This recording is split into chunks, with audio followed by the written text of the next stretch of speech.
Mais on entend les gens au moins sans se fâcher. Moi, je veux me fâcher et ne veux point t'entendre. Figure pionnière du théâtre français, Molière n'a cessé d'être un modèle pour Claire, et ce depuis sa plus tendre enfance. Alors j'avais à peu près 11 ans, c'était en cinquième et on m'a fait lire, ma professeure de français de l'époque m'a fait lire Le médecin malgré lui. Et je suis tombée amoureuse de ce livre. J'avais l'impression de lire quelque chose que j'aurais déjà lu sans le connaître, bizarrement.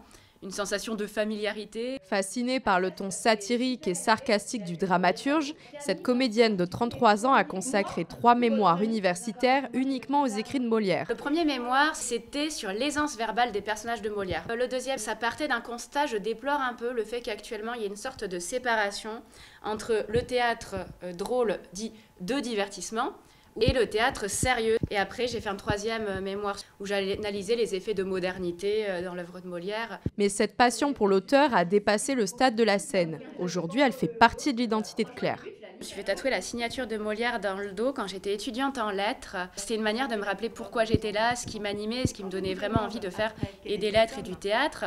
Et Molière a tout le temps été une sorte de pilier. C'est vraiment la fan de Molière la plus incroyable au monde. Elle a même un buste de Molière chez elle. Elle a plein d'objets de Molière chez elle, des jeux.